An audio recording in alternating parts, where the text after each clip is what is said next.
Hey guys, we're back with Chaos Head. When we last left off, Senna was eating ice cream. Wait, popsicle. Not an ice cream. Two different things. Although, they're pretty similar. They're similar enough. Senna had absolutely no interest in those sources of... What sources of information? It's been like 30 minutes. Oh, right, New Gen. But walking around Shibuya, one would often pass people talking about such topics. Whose eyes are those eyes? Over the past few days, she began to spot people with those words printed on the front of their t-shirts. In Shibuya, the phrase had become wildly popular as an underground meme and was beginning to develop legs of its own.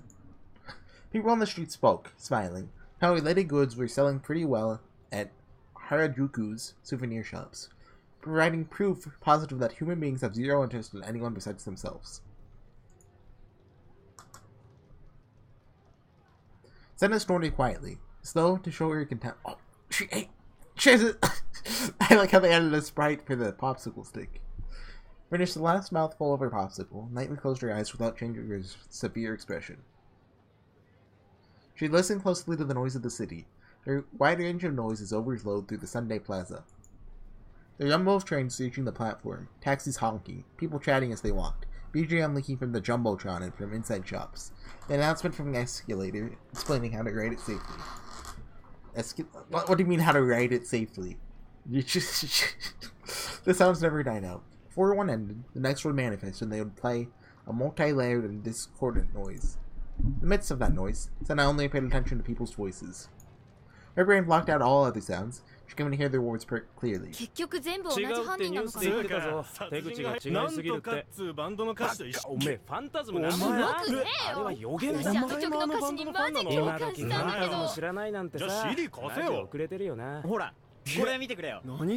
Misumi!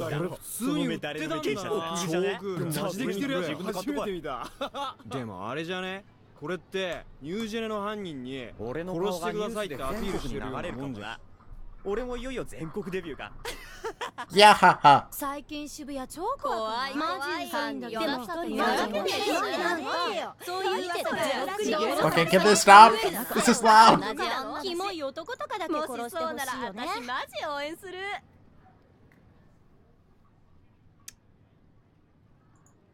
Senna gave a small click of her tongue.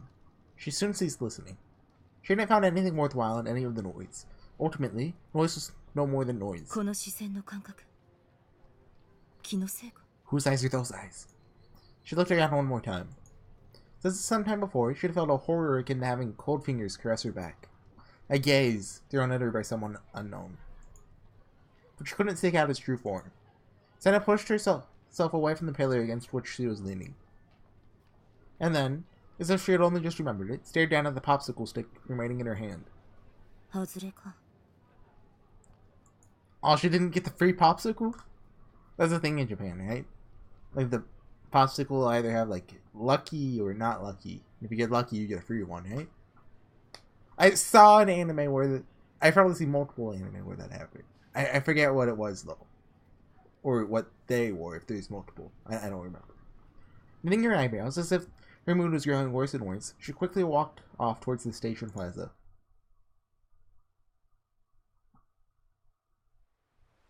Oh. Sky? That sky? This is Yumi? Because someone wished so. I wished for it. What's with her feet? Because this place is your imagined world, at the same time, it's also mine.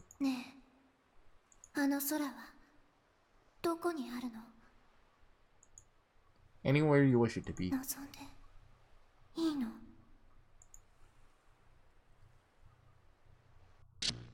I don't know what that was.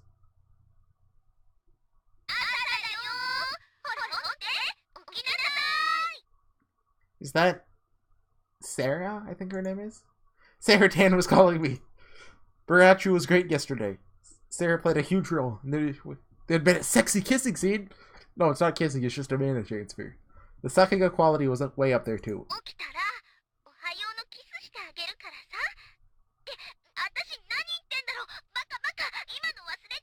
I send this like one of those apps that are like an alarm clock. Sarah was calling me. Plus, with her saying such moral things to me, I couldn't avoid getting up. I peeled off the sheets covering me, groaned, and rose from the sofa.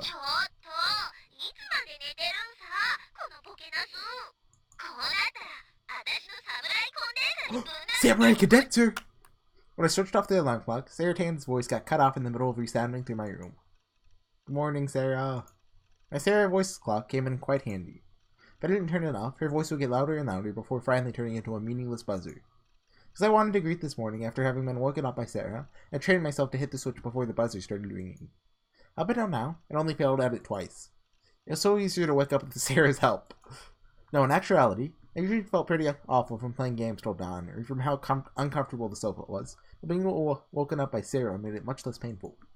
At school today, since I skipped the day last week, my minimum attendance shift chart was starting to get a little warped. Would have been okay for me to only go twice this week, but I was compelled to be at school 3 days in order to make up for the gap. I didn't want to go, but it would be bad if I didn't. If I stayed home any more than this, I want to be able to graduate. Not that failing to graduate would change anything about me. I dreamt of Remy. It was an odd dream. It seemed terribly nostalgic. It seemed terribly lonely. It seemed terribly sad. It seemed terribly distant. Would Remy come to school today? Oh, that was a dream he had.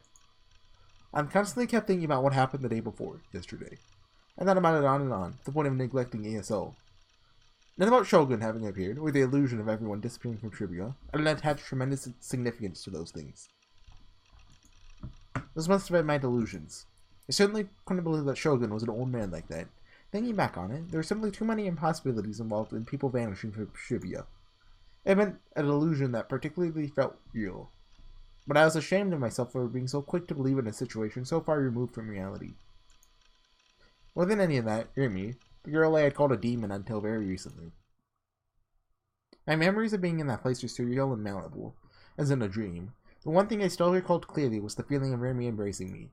If she hadn't done that for me, I might have been deranged and lost sight of myself. Why had Remy saved me?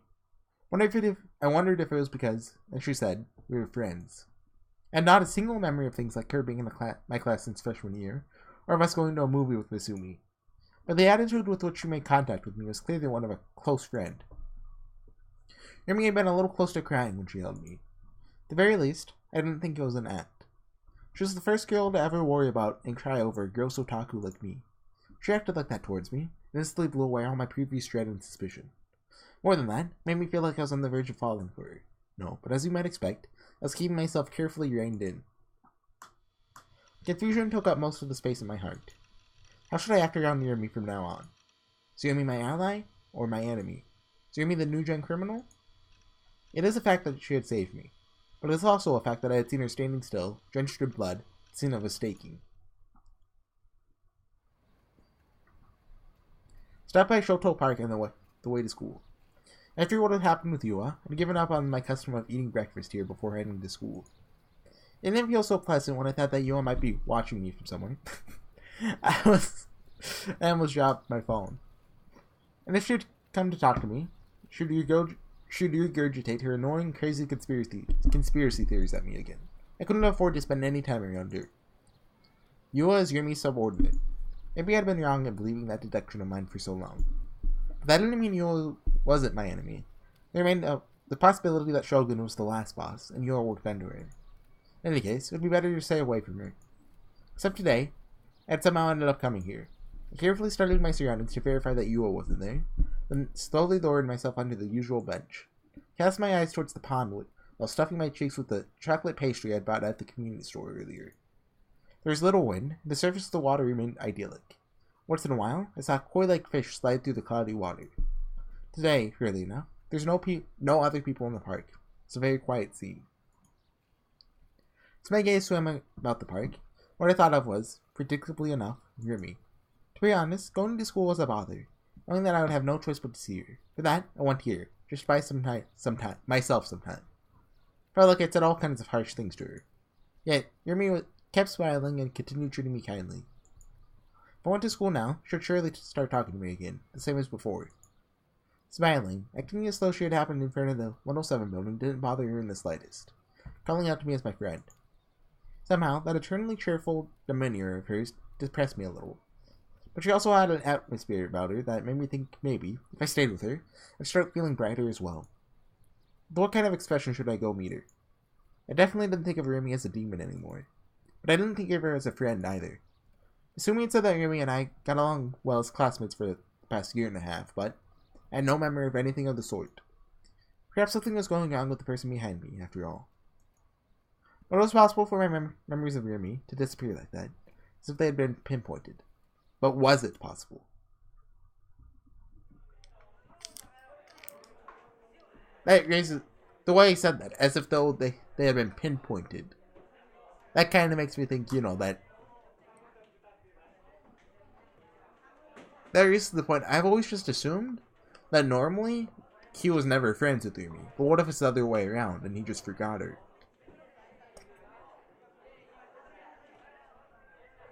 I don't know.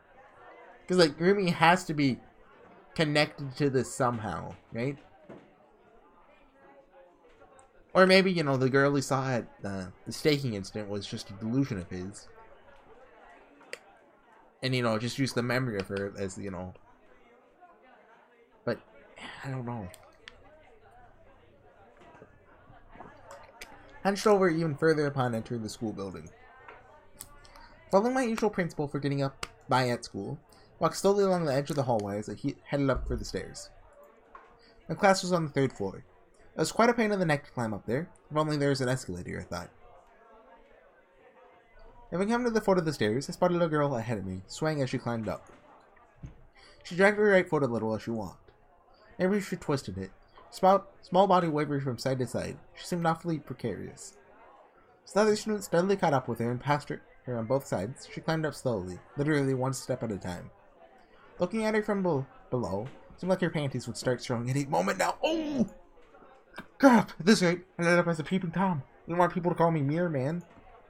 When the thought occurred to me, I stepped towards the stair to go past her. Right then, the girl caught her toes on the edge of the stairs and suddenly wobbled. She came tumbling down with such a momentum that it seemed like I'd hear a bang-type sound effect. Is she dead? Luckily, she stopped at a landing so she hadn't fallen all the way down the stairs, but she remained on her knees as though she was in pain. She didn't move for some time. Is this a flag emergency event? No, of course it wasn't. Even if it was, I want to be able to bring myself to speak to her. Which is why I hastily slipped past her. Sorry, but get help from a third-dimension loving womanizer like Masumi, okay? Please don't seek anything from me. But she stayed curled up motionlessly, started to get a tad concerned. Beginning halfway up the stairs, turned around quietly to see how she was doing. She was clutching the railing, trying her hardest to stand up. Her knees were knocking, like those of a newborn deer. Blood oozed from her knee. Wondered if she had scraped it. Ah, that face. I'd seen it before. Wasn't she the girl who transferred to my class last week? Her name was... what was it again? Couldn't remember. I can't remember it either. Top of that, she was crying. Did it hurt that badly? She'd fallen pretty flashly. Didn't have to look like a big enough impact to merit crying. Nobody attempted to offer her a hand. Having barely managed to stand up, she hunched forward to peek at her knee. Apparently she was checking the condition of her injury. Transfer student wiped her eyes, set her bag down, began rummaging around inside it. What could you be searching for? Thought to myself. Like, bandage, handkerchief, something along those lines. All of a sudden, she pulled her hand triumphantly out of her bag and hoisted it above her head. Her fingers were clutching a band-aid. Our eyes met. Takumi,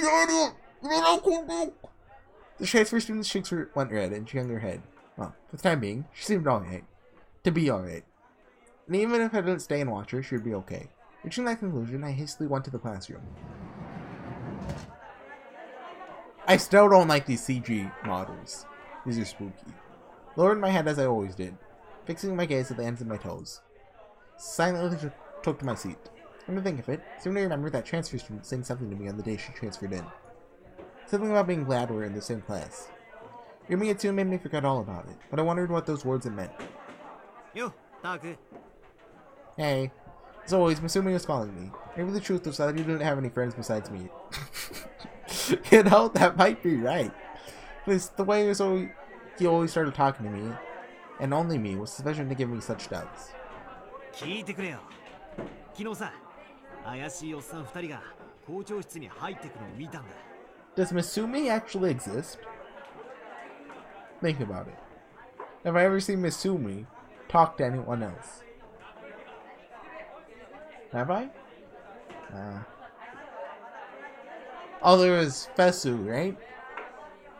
Okay, I'll let this slide this time. Sketchy old guys? で、俺とリミトでこっそり盗み聞きしてみたら、 Oh, the びっく detectives! りしたぜ。その2人、刑事だったんだぜ。 Eh? Detectives? なんか深刻そうに全校生徒の名簿とか見ててよ。もしかしてニュージェネと関係あんのかな。 Perhaps it was the real New Gen criminal. Perhaps it meant the real New Gen criminal was the student at the school. No matter what, all I kept thinking of was Yumi's face. まあ盗み聞きしてたら見事にバレちゃったんだけどね。I'm sorry, I'll never do that again. I jumped. Speak of the devil, or whatever they say at times like this, when I heard Yumi's voice bursting on us, I felt my heart rate leap. I couldn't look up, I was tense. It was an utterly different kind of tension from what I had felt up until last week. あれはお前がドア勝手に開けたせいだぞ。分かってんのか？しょうがないでしょ。本物の刑事さんって見るの初めてだったからちょっと興奮しちゃってつい。何をどうやったらついドアを開けるんだよ。 Oh, you turned the handle. おかげで俺らまで刑事から話を聞かれる羽目になったんだからな。大臣ってば刑事さんに聞かれちゃまずいことでもあったの？そういうお前はどうなんだ？さあね。Oh yeah, what have you done to me? Misumi and Rumi sandwiched my desk as they carried on their conversation. They disregarded my existence. But to be honest, I liked it better that way. I wasn't confident that I would be able to say anything back if Rumi did talk to me. I'd anticipated the chime ringing without either of them saying anything to me. When I clicked to look at the clock, there was still 5 minutes till the warning bell. そういやタク、ここに来る途中で梢ちゃん見なかったか？ No. Kazue? Who? I assume that's the transfer student, right? ああ、そっか。どうせお前のことだから覚えてねえとは思ったけど、マジでそうだ。先週転校してきた子のことだよ。折原梢ちゃん。 Right, just call her Orihara. So the transfer student was called Orihara Kazui. At the stairs. 階段？ Sorry. お、そっか。じゃあもうすぐ来るな。 Usumi's voice was brimming with enthusiasm. I hadn't seen him act this lively since a few days ago. We found out that Fesu was a girl from the class next door. In short, I'd never seen him put much effort into anything unrelated to girls. Now that he mentioned it, I'd also seen him hitting on her last week, pretty much as soon as she arrived. Wait, did Fesu say anything to Misumi? And as Senna interacted with him at all. So, and I mean, Rimi doesn't count. Rimi doesn't count. She's too questionable. So really, Misumi doesn't exist.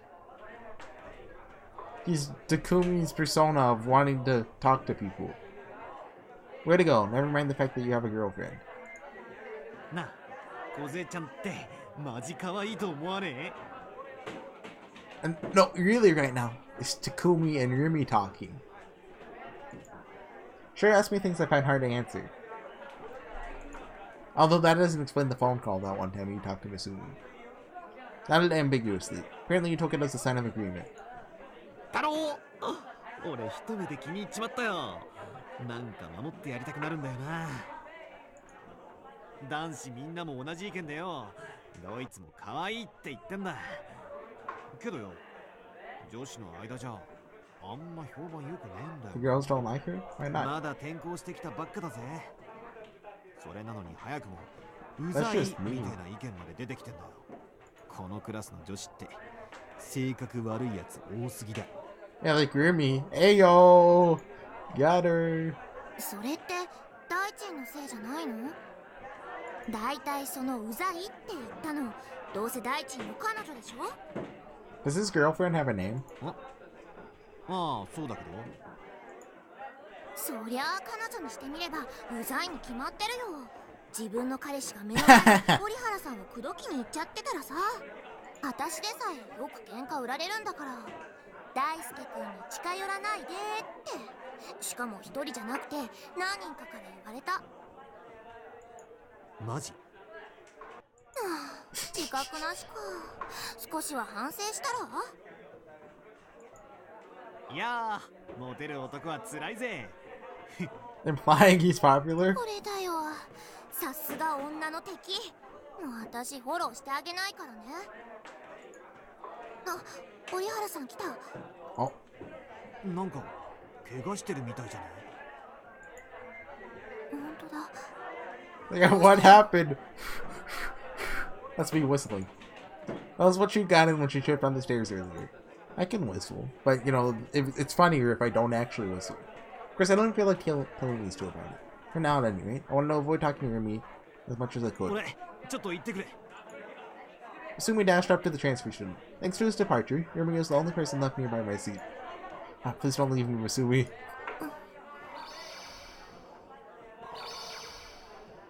In character, the red delusion would probably make sense. You know, I'm a no delusion man. I'm probably missing a lot of CGs doing this, though. Yurumi didn't say anything. Despite that, she didn't move away from my seat either. As I was hunched over, practically deep enough to sink my teeth into my desk, I didn't know what kind of face she was making. All I could see was the area around her waist. That was enough to show me that Yurumi was facing me. In other words, she was watching me. Maybe I ought to say something. Some type of half-hearted greeting? But I normally didn't greet anyone in the first place. Suddenly started saying hello here became fiercely unnatural, without raising the subject of the transfer student. But I normally didn't chat with Yurumi in the first place. If I suddenly started chatting to her here, it would be conversely unnatural.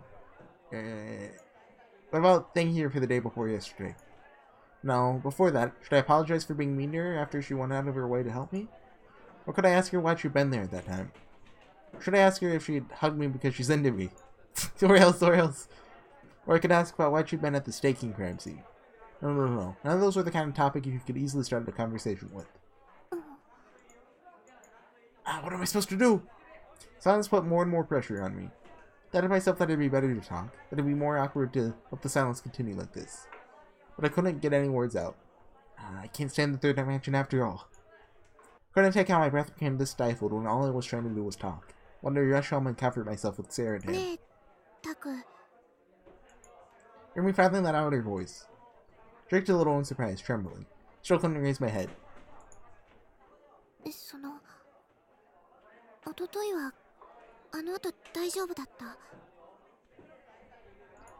Yeah, just played DSL, you know, same as usual. She lowered her voice. Noticing something like her breath catching faintly near my ear, lifted my eyes in startlement. Found that Yurumi had brought her face close to mine, so as to whisper to me. Although he didn't actually play DSL. Right, he said he neglected it. Yurumi's body was close to mine. A soft, warm body that should embrace me in the middle of the street. Only the sensation of her came back to me.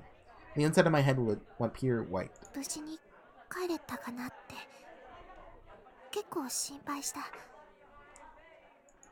I nodded desperately, over and over.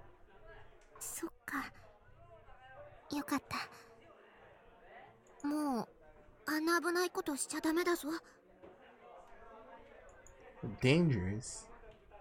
Saying only that to me, Yurumi began to leave. Something I wanted to ask her. Yurumi had said something that dangerous. How that situation looked through her eyes. Considering that she didn't make any reference to them, I don't think she didn't know anything about everyone having temporarily vanished from Shibuya, or about the wheelchair-riding shogun. Which, in other words, suggested that it had all been a delusion of mine, as I might have expected. Wanted to ask Yurumi about it. But I really didn't feel up to lifting my face and questioning her. In any case, couldn't do it today. Wasn't mentally prepared enough. So next time, I'll ask her the next time I come to school. That's when I'll do it. Till then, I'll start organizing all the things I need to ask her about.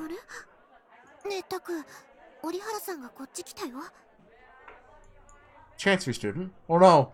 Harem Master Takumi finally shows his face! Why would she come here, I'm wondering? Did she blame me for not helping her when you're on the stairs? Or she doesn't seem like the type to do that. Maybe she had some business with Yurumi rather than me.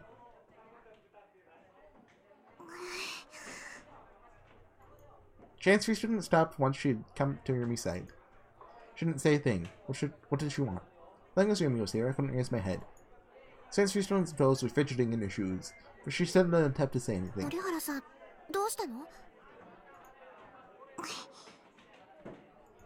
For some reason, the transfer student left a band-aid on the edge of my desk. It was a fancy bandage, one with an absurd-looking character, a Jiro Froggy. Jiro Froggy! Saren! Depicted on it. Right, they make band-aids for it? How do they get the Saren employees that flat? Was she trying to give this to me? I was at a loss for how to react. This Orihara Kazui girl is weird. Kind of weird.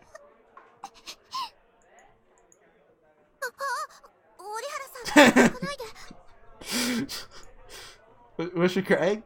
Or would she cry? Because I was not replying to her? But she wasn't saying anything either. タクは怒ってるわけじゃないと思うよ。Yumi followed up for me. Somehow, gave me an indescribable feeling. I knew almost nothing about Yumi, but she knew me 彼っ well. てあまり人と目を合わせようとしないの。 That's an understatement. だからそんなにガチガチに緊張しなくてもね。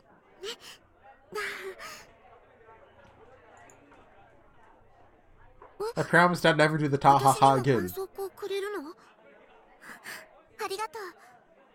Chance Student bowed her head deeply and returned to her own seat as if fleeing.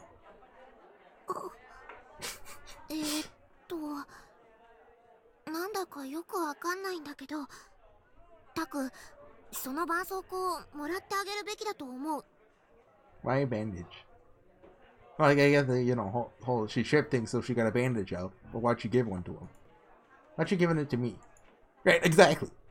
小杖ちゃん、無口だよな。 It says Musumi's return. 転校初日に俺が校内を案内したんだけどよ。うわぁ、早くも手出したんだ。まだ出してねえっつうの。 That's what you think. You don't even exist, Misumi. んで、まあ1時間ぐらいかけてあちこち回ったんだけど、もう俺一人で延々と喋り続けたよ。しかもすぐ泣きべそかく。そうそう。今も急に泣き出したから何が起きたかと思ってあたふたしちゃった。 Yeah, something did happen. She tripped and hit her knee. そんだけピュアなんだよ。 Exactly. なたく、お前ならわかるだろう。小杖ちゃんの仕草、一つ一つの可愛さってのがよ。 I'm still pretty sure she's gonna end up being best girl. Don't hold me to that though. If I'm wrong, it happens. お前流に言うなら、萌えってやつだ。 Wait, because she's Moe, she's gonna be evil. She's Moeka 2.0. You was Moeka 0.0. なんだ、クソでも我慢してんのか？ Although I don't think Yo is actually gonna be like, evil. Shook my head with all my strength. タク、さっきからちっとも喋ってくれないんだ。 It's because you're here. I wasn't fully prepared yet. Never had an intimate conversation with a female friend before. For that matter, never had a single female friend even once in my entire life. でもさ、 Except for that one childhood 今 friend. 折原さんと話してみてなんとなく思ったんだけど。 The whole childhood female friend cliche is one cliche that I absolutely hate. I mean, I hate a lot of anime cliches, but that one's the worst. Especially the good old, there's that female friend of mine that I don't really remember up until this moment. But actually, she's my best childhood friend ever. That cliche is terrible. 彼女と話してるとなんだか疲れちゃいそうかもなんて。 Tired? 女子ってのはマジで同性に対して容赦ねえな。ま、小杖ちゃんは俺が守るからいいけどな。ほんの数十秒前に大地もあんたにも疲れたって言ってなかった？うっせ。 He's gonna protect her no matter what, though. 小杖ちゃんはタクと同じ匂いがするぜ。ほっとけ Until a new って感じ。 girlfriend comes along. それはわかるかも。 I see now. Now that you mention it, the transfer student first came to our classes. Hadn't she said something similar? この人似てる。同じクラスでよかった。 What did those words of hers mean? Okay, I'll call it there. Thanks for watching, everyone. This has been Chaos Ed. Went on a bit longer than I wanted, but you know, it's fine. See you guys then. Bye.